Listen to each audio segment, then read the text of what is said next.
les arts, la culture et la société. Pour vous offrir la meilleure représentation radio. Sophie Durocher. Tout un spectacle radiophonique.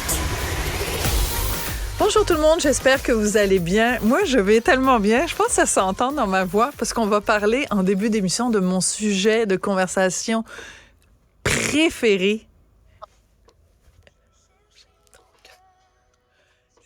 Porte ailleurs, même si dans tes danses, d'autres dansent des heures.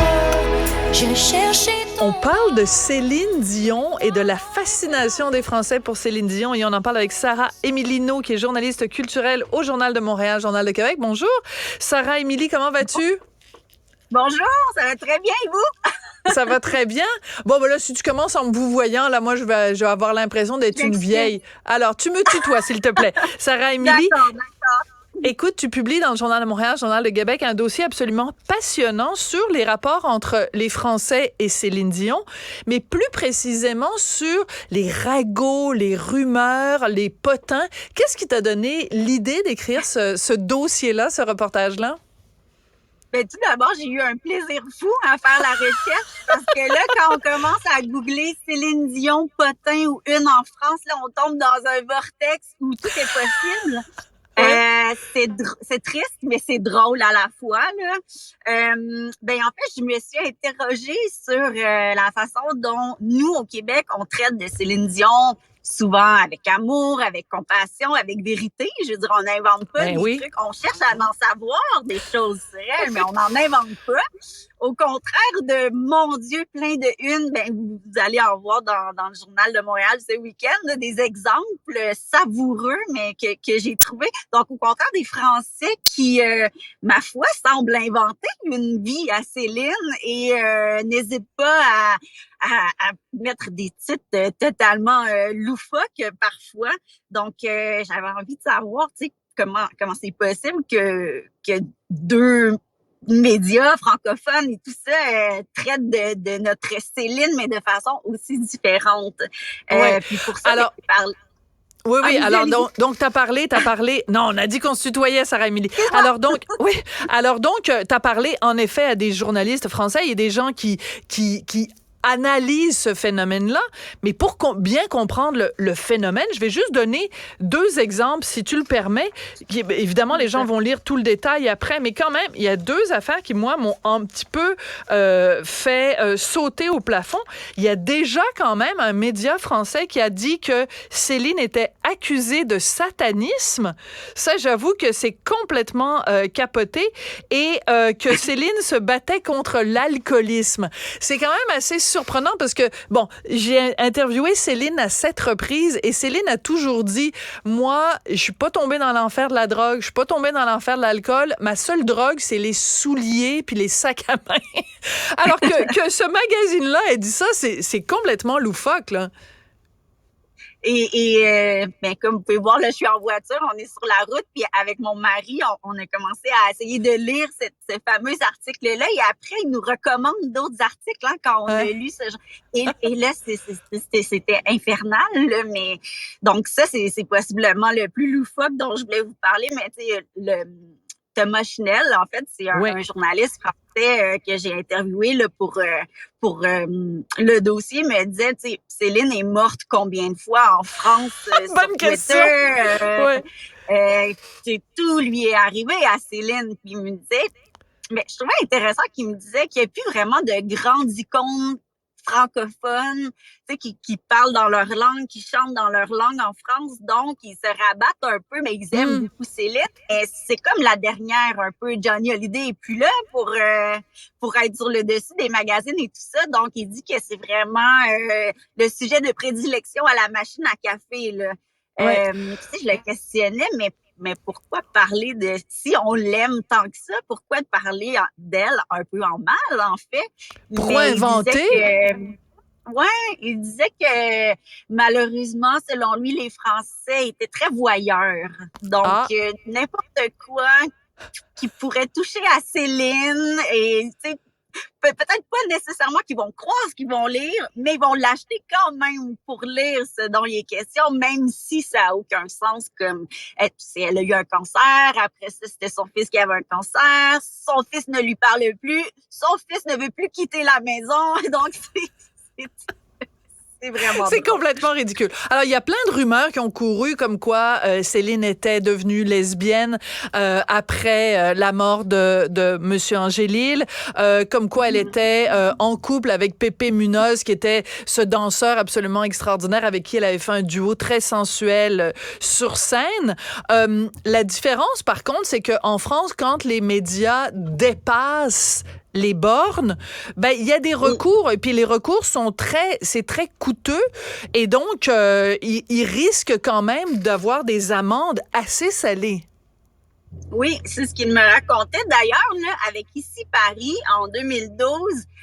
Céline a gagné, en fait, elle est allée en procès, puis elle a été indemnisée par eux parce qu'ils avaient fait une très sensationnaliste, mais qui parlait de ses enfants. Donc, que les jumeaux étaient En danger. en danger. Exactement. Donc, elle, j'ai l'impression, je sais pas, mais que Céline, quand c'est seulement elle, c'est pas grave, mais quand ça touche sa famille, là, j'ai l'impression que ça touche vraiment un sujet sensible pour elle. Donc, elle avait, en effet, été indemnisée par le magazine, mais là, je pense qu'elle aurait un travail à temps plein si elle devait s'occuper de tout ce qu'on écrit sur elle, mais bon.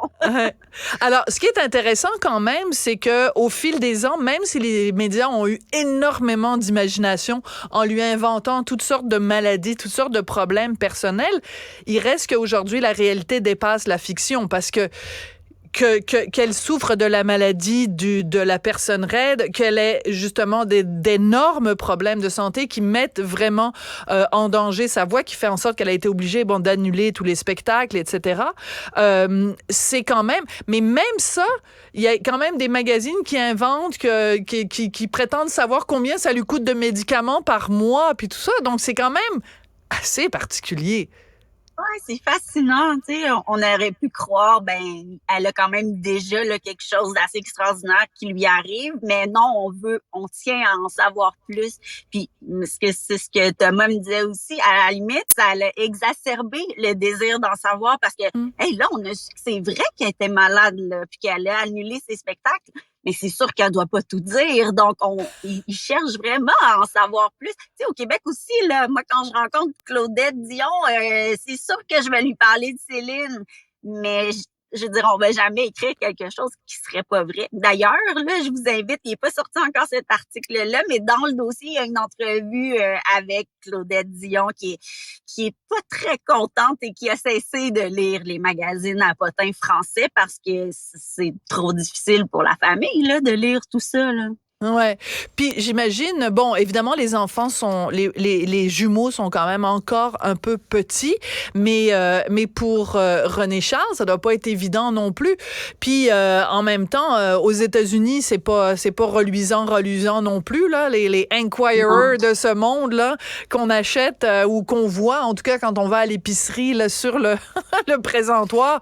Et tu sais, c'est des Céline Dion a eu un enfant avec un extraterrestre. C'est comme ils savent plus quoi inventer, là. Donc, je tiens à dire aux gens, non, c'est un fake news.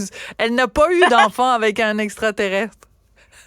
Quand même triste de devoir le mentionner. Oui, c'est ça. C'est quand même incroyable qu'elle est obligée de faire une mise en garde. Comme l'accusation de satanisme, hein, quand ça disait Céline Dion accusée de satanisme, c'est quand même, il faut quand même aller chercher ça très loin, là. Ah oui, mais je vous l'ai dit, on en a lu une partie puis on a arrêté, là, mais tout ça venait de quand elle a sorti ses vêtements pour enfants non genrés. Ah, c'est là, ça! Mais apparemment que le logo ressemblerait au logo des Illuminati. Et là, l'entrevue, la personne qui avait interviewé pour parler de ça, c'était un prêtre américain qui pratique des exercices. Donc, c'était ça la source. Ah oui. Alors, Ben ça oui. donne une Quelle idée source un peu. crédible! Quelle source crédible! Alors, il y avait tellement de choses à dire quand Céline avait sorti cette ligne de vêtements-là en collaboration avec une compagnie israélienne. C'était tellement ridicule. Puis c'était tous des trucs noirs et blancs. Puis elle avait fait une vidéo où elle se promenait. Elle arrivait dans une pouponnière. Puis là, elle lançait des paillettes. Puis là, tout d'un coup, les enfants étaient plus habillés en rose et en bleu. Puis Céline avait donné une entrevue surréaliste où elle disait non, le bleu, le rose, le genre, fille, garçon, ça existe plus. Hey, Céline! Arrive en ville, là. Là, on a l'impression qu'elle a été kidnappée par des extraterrestres. Mais apparemment, ce qui avait fait scandale, parce qu'on l'a lu, cet article-là, Oui. je me sens mal à l'aise qu'on l'ait lu, mais ce qui avait fait scandale, c'est qu'elle était allée à Walt Disney avec ses enfants, avec les jumeaux. Puis les jumeaux voulaient pas se déguiser en Mickey, voulaient se déguiser en Minnie, puis elle les a laissés faire. Là apparemment, Scandale. c'était comme scandale. Ben, en tout cas, merci beaucoup, Sarah Émilie, d'avoir départagé Merci à vous. les vrais... Ah, non, à toi! Pardon. À toi! Je vais m'habituer. Tu vas t'habituer, même si j'ai l'âge d'être ta mère. Mais c'est pas important, ça. Merci beaucoup, Sarah Emilino. Et on va lire ça, donc, en Journal de Montréal, Journal de Québec. Les potins et les ragots, les rumeurs, départager le vrai du faux au sujet de Céline Dion. Drôlement intéressant. Merci, bonne lecture. Merci.